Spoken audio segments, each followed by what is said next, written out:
O Senhor esteja convosco. Ele está no meio de nós. Proclamação do Evangelho de Jesus Cristo, segundo Lucas. Glória a vós, Senhor. Naquele tempo, Jesus estava expulsando um demônio, mas alguns disseram: é por Beelzebul, o príncipe dos demônios, que ele expulsa os demônios. Outros, para tentar Jesus, pediam-lhe um sinal do céu. Mas conhecendo seus pensamentos, Jesus disse-lhes: todo reino dividido contra si mesmo será destruído, e cairá uma casa por cima da outra. Ora, se até Satanás está dividido contra si mesmo, como poderá sobreviver o seu reino? Vós dizeis que é por Beelzebul que eu expulso os demônios.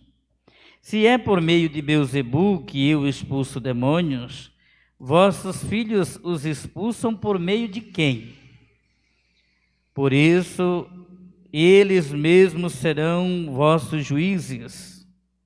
Mas se é pelo dedo de Deus que eu expulso os demônios, então chegou para vós o reino de Deus. Quando um homem forte e bem armado guarda a sua própria casa, seus bens estão seguros. Mas quando chega um homem mais forte do que ele, vence-o, arranca-lhe a armadura na qual ele confiava e reparte o que roubou. Quem não está comigo está contra mim, e quem não recolhe comigo dispersa. Quando o espírito mau sai de um homem, fica vagando em lugares desertos à procura de repouso. Não o encontrando, ele diz: vou voltar para minha casa de onde saí. Quando ele chega, encontra a casa varrida e arrumada. Então ele vai e traz consigo outros 7 espíritos piores do que ele. E entrando, estalam-se a ir. No fim, esse homem fica em condição pior do que antes. Palavra da salvação. Glória a vós, Senhor. O Senhor se lembra sempre da aliança. O Senhor se lembra sempre da aliança. Sempre da aliança. O Senhor se lembra sempre da aliança. Louvado seja nosso Senhor Jesus Cristo. Para sempre seja louvado. Vocês podem sentar-se mais uma vez, um instante, por favor. Eu sei que em casa tem uma família, tem mais de uma família, mas tem uma família celebrando o 7º dia de um parente, José, Adão, não é isso? E eu quero rezar por você, meu irmão, minha irmã, que sente a dor da partida deste nosso irmão, vítima de uma doença, eu diria até de um inimigo invisível, que é o novo coronavírus, que já ceifou a vida de quase 150 mil brasileiros, que mundo afora já matou mais de 1 milhão de pessoas. Nós temos que nos consolar neste momento na nossa fé e continuar, sem sombra de dúvida, acreditando em Deus. Mesmo nos momentos de dores e de sofrimentos, Deus caminha conosco e sofre junto conosco. Eu queria chamar a atenção desta família que, enlutada, celebra esta missa de 7º dia, a não desanimar, a não perder a fé, a continuar acreditando em Deus, pois ninguém morre por vontade dele. Nós morremos porque somos humanos, porque temos os nossos limites e porque não somos deuses. Por isso, confiança em Deus, fé acima de tudo e o consolo de que Cristo não morreu inutilmente, mas deu a vida dele para que a gente, ao término desta vida, também possa participar da eternidade junto dele. É o nosso abraço, o nosso carinho, e eu diria, conte sempre com as orações da igreja, para que esse momento de dor e de sofrimento possa ser o mais passageiro possível na vida de vocês que estão em casa. E agora, voltando o nosso olhar para a leitura do Evangelho de hoje. Jesus está expulsando um demônio.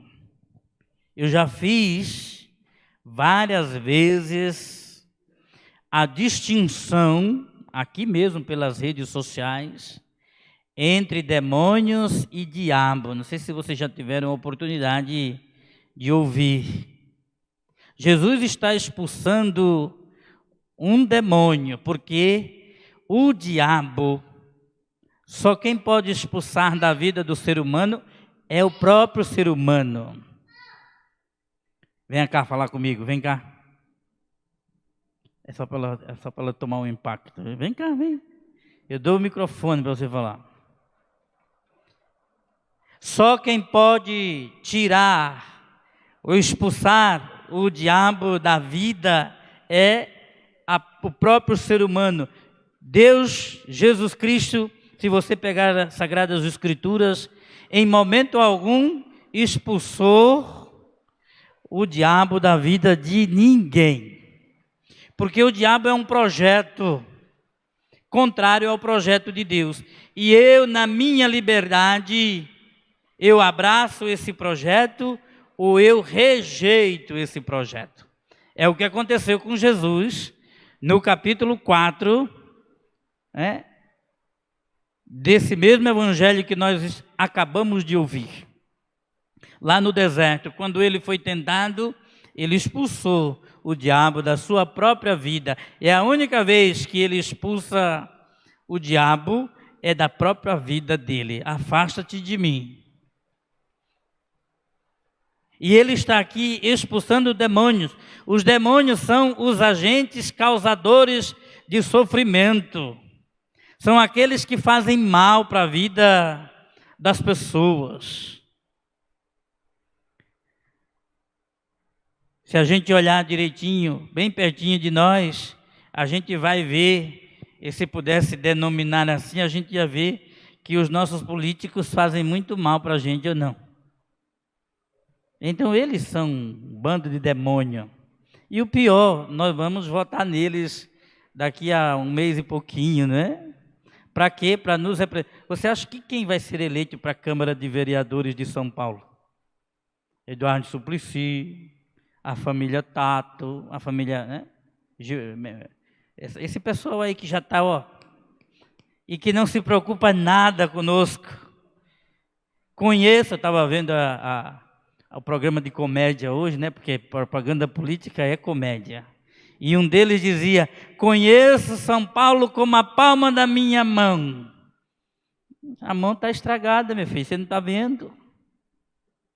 Então eu diria que se a gente quiser colocar como Jesus o evangelho em prática, é hora de expulsar esses demônios.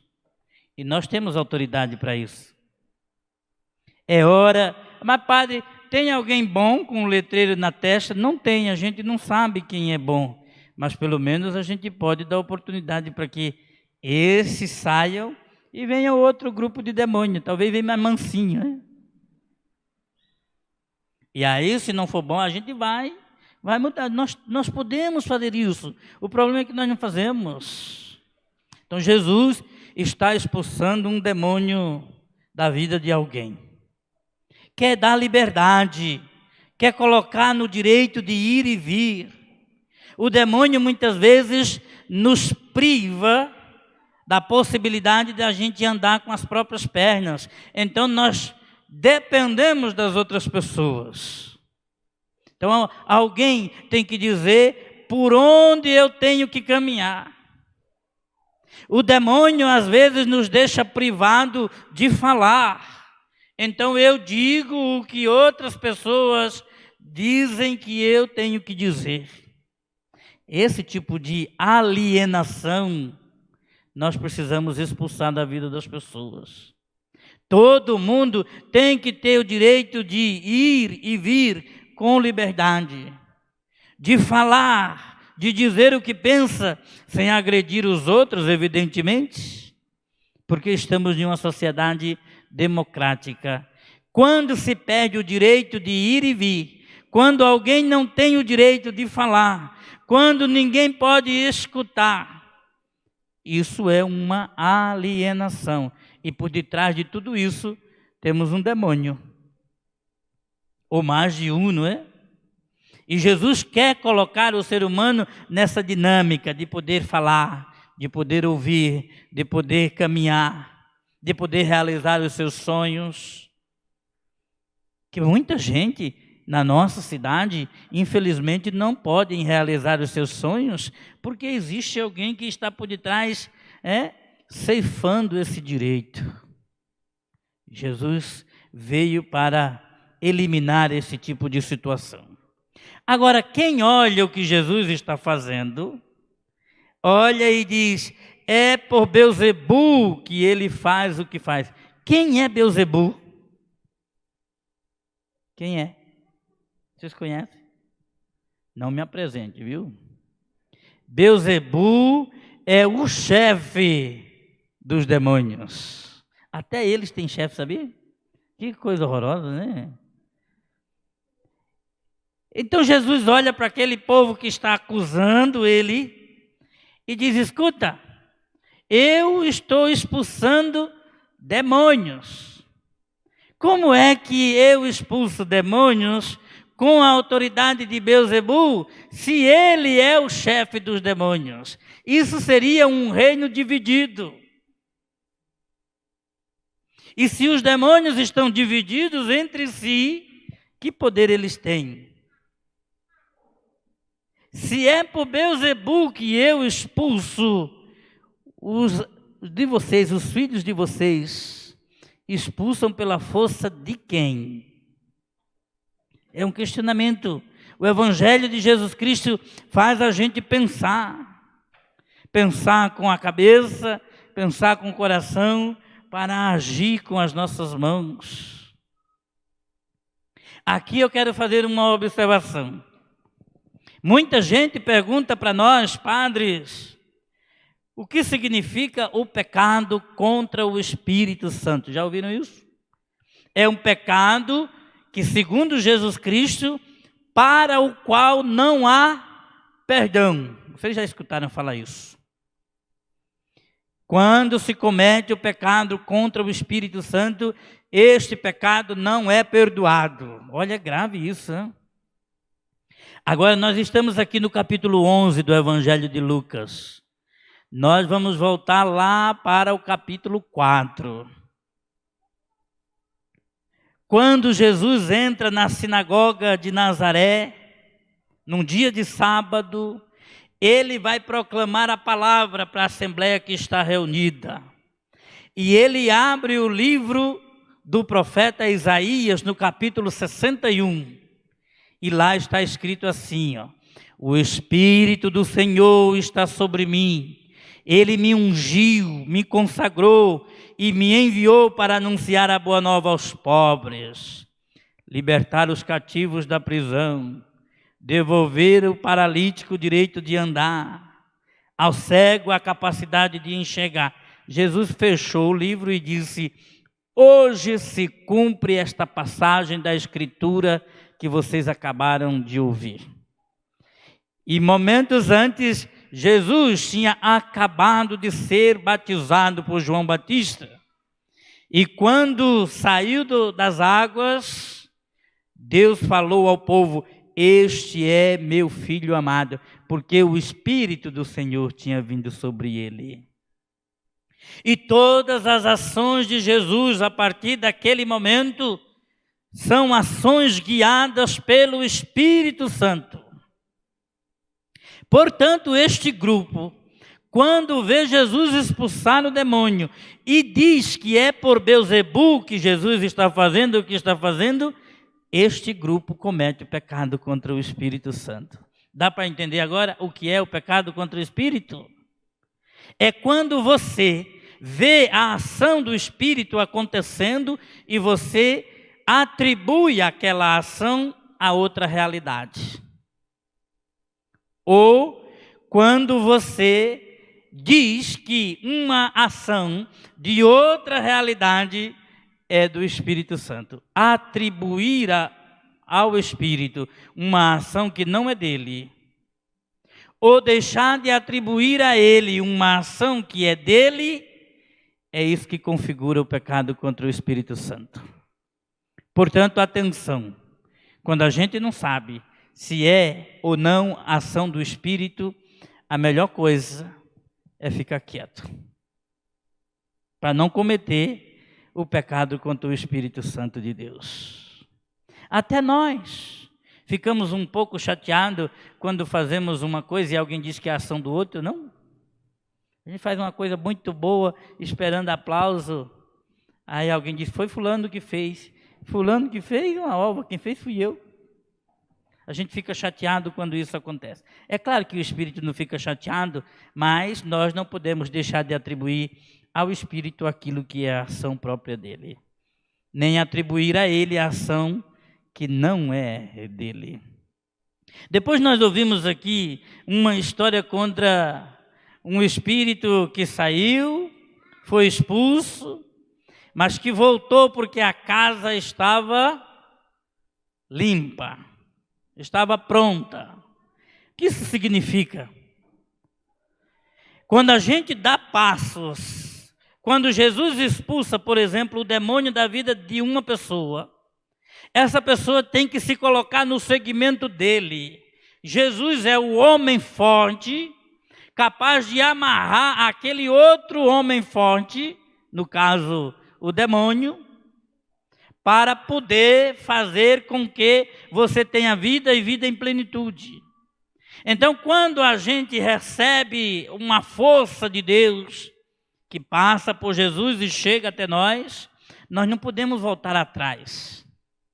Quanta gente já fez a experiência de encontrar-se com Jesus Cristo, de ter os seus problemas aliviados, de dar passos nessa caminhada e de repente abandonou tudo e retrocedeu. É isso que Jesus está dizendo no Evangelho de hoje. Quando um espírito mau sai de alguém, fica vagando por aí, não encontra um lugar para se apossar novamente, ele volta. E se encontrar aquele do qual saiu no segmento de Jesus, não tem força para se apossar dele novamente. Mas se a pessoa tiver abandonado Jesus Cristo, a casa está pronta para o demônio voltar novamente. E aí Jesus diz, quando ele volta, não volta sozinho, volta com uma legião.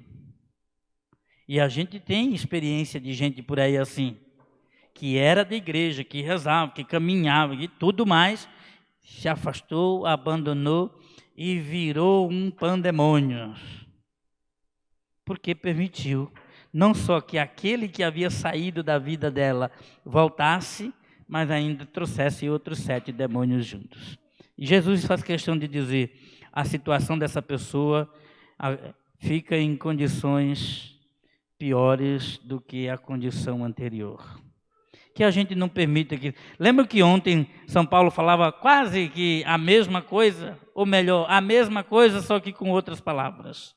Nós, quando damos passos na fé, e ele repete isso na primeira leitura de hoje, não podemos voltar à carne, não podemos voltar simplesmente à lei, pois o justo vive pela sua fé. Palavra bonita de hoje, gente. Nós não podemos voltar para casa fazendo de conta que a gente não escutou isso aqui. É preciso que amanhã a gente esteja melhor do que o que a gente está hoje. Só assim é que esse inimigo forte perde as forças diante das nossas ações impulsionadas pela vida de Jesus Cristo. Não podemos permitir que o inimigo de Deus adquira força na nossa vida. A gente precisa ir ceifando a força dele na nossa sociedade. Em nome do Pai, do Filho e do Espírito Santo.